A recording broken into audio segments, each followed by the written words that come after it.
Vous avez déjà vu du papier saigner? Parce que moi oui.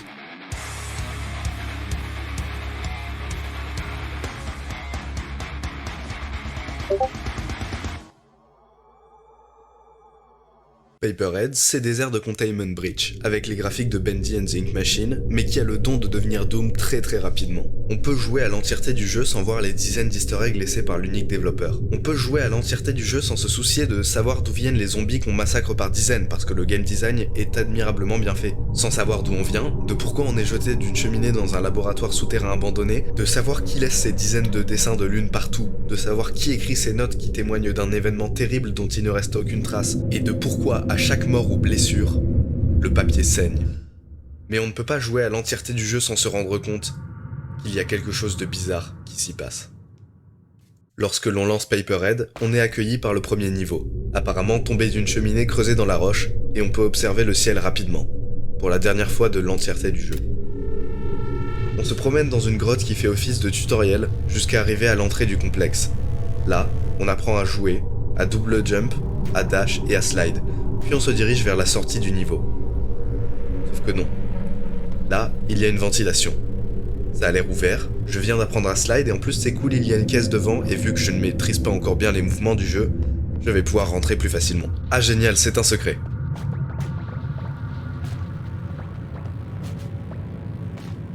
Je vais pouvoir récupérer un max de points. Oh. C'est beaucoup de sang pour un morceau de carton. Je vais finir le niveau maintenant. Prochain niveau. Après avoir appris à se déplacer, on apprend à se battre. Les zombies ont l'air pris au piège dans un liquide réfrigérant. Mais pas le choix, pour ouvrir les portes, je vais devoir remettre du courant. C'est dans la séquence suivante qu'on comprend pourquoi j'ai évoqué Doom plus tôt. Regardez juste.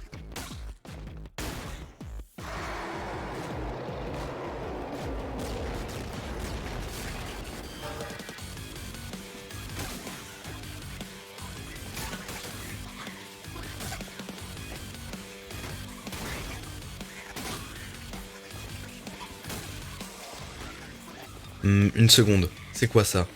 J'ai des visions?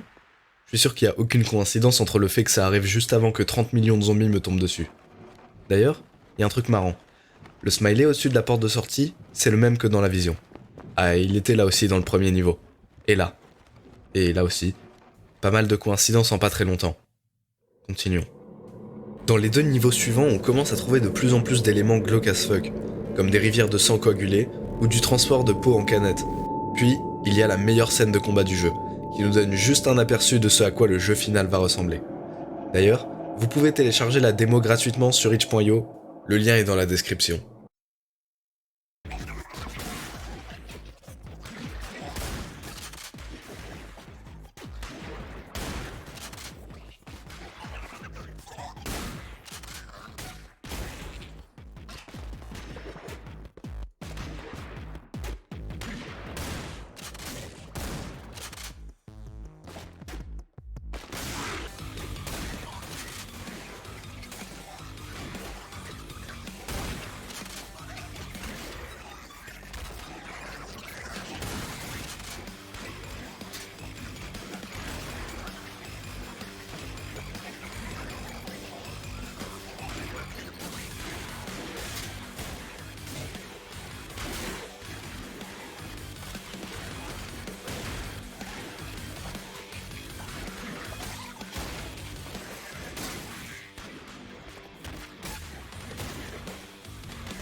Avant d'entrer dans le dernier niveau, il y a une question que je dois me poser. Je suis qui exactement? Je suis aussi grand que les zombies, je peux manier une arme et même un crayon qui d'ailleurs est un des seuls props pas en carton du jeu. Il y a autre chose cependant. J'ai l'impression d'avoir une affiliation avec cet endroit. Pourquoi j'ai été jeté ici en premier lieu si le bâtiment est en cours de réhabilitation? Et si en fait, j'avais toujours été là? Pour comprendre pourquoi je dis ça, il faut regarder les notes sur les murs. Elles ont l'air d'être laissées par plusieurs personnes, chacune ayant son style. Par exemple, les zombies ont une écriture qui ressemble à ça.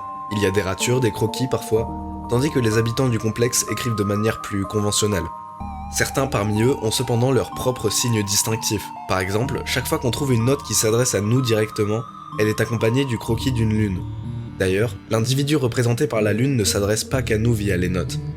On trouve également des écritures au mur, nous assurant de continuer à s'enfoncer dans le complexe, ou encore, dans un de ses derniers messages, annonce nous rencontrer très bientôt. Donc je serais pas étonné de rencontrer la lune dans le jeu complet. Enfin bref.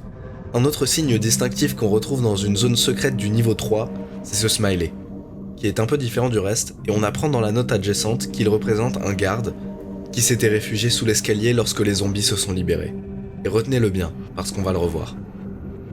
À côté des messages laissés par les employés, les zombies et la lune, on retrouve aussi des messages plus difficiles à identifier. Presque uniquement parce qu'ils parlent de notions auxquelles on n'a pas été introduit dans le jeu et donc il faut faire un travail de déduction supplémentaire pour comprendre ce qu'il y a derrière, mais aussi parce que ça n'a aucun sens. On nous présente une histoire dans laquelle un couple de grands-parents qui souhaitaient absolument avoir un enfant en sont incapables. Il y a pas mal de passifs agressifs dans ces notes et on comprend qu'elles sont écrites par les grands-parents eux-mêmes. Puis, dans une des cellules du complexe, on trouve une note. Et dessus, il y a marqué ça. Donc au lieu d'adopter ou de faire une fécondation in vitro comme toute famille un peu normale, ils ont décidé de le créer eux-mêmes. Et ça explique pas mal de trucs, comme les canettes remplies de peau, de chair et de sang, et le fait que le dernier niveau s'appelle le laboratoire, parce que c'est là qu'ils ont tenté de créer un enfant, pendant des années, et que chaque essai raté a été entreposé dans des caissons cryogénisés, cachés sous terre dans un complexe militaire et scientifique. Ce sont eux les zombies. Juste des carcasses artificielles ayant échoué à combler les attentes de leurs créateurs. Mais revenons-en à ce qu'on cherchait à la base. En définitive, je suis qui?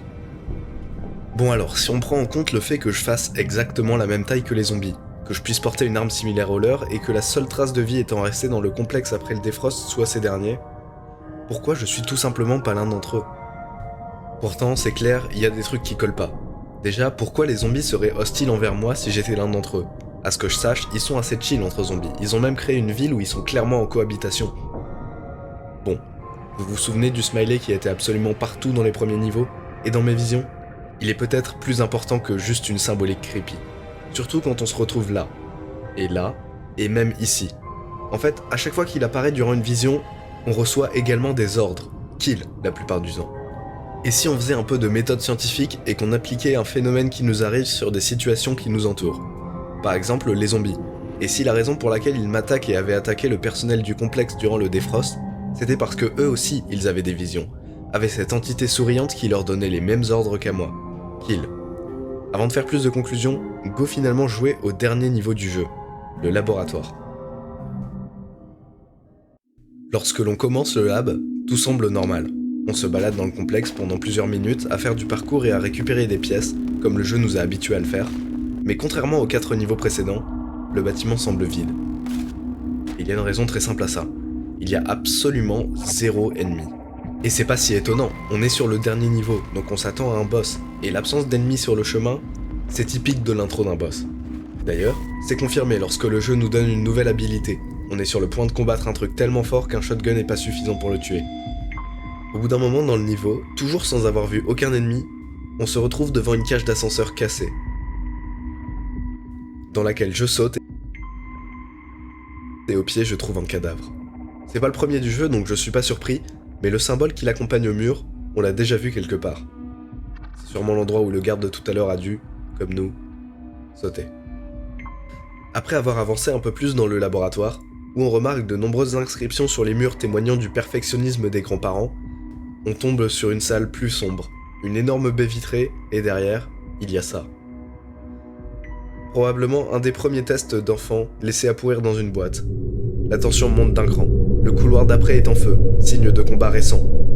Est-ce que l'on s'approche d'un boss, ou en réalité de la sortie de cet enfer? La réponse n'est ni l'un, ni l'autre.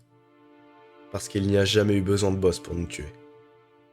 Parce qu'on n'a jamais été l'enfant qui a réussi. Toutes ces visions, Ce sont les mêmes qui poussent les zombies au massacre. Et ce smiley n'est que la personnification de la maladie qui nous ronge.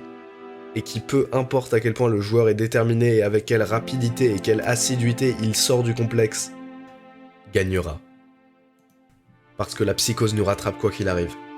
Et même en faisant physiquement du mieux que notre corps nous le permette pour s'en sortir, on est, et avons toujours été, l'enfant destiné à échouer.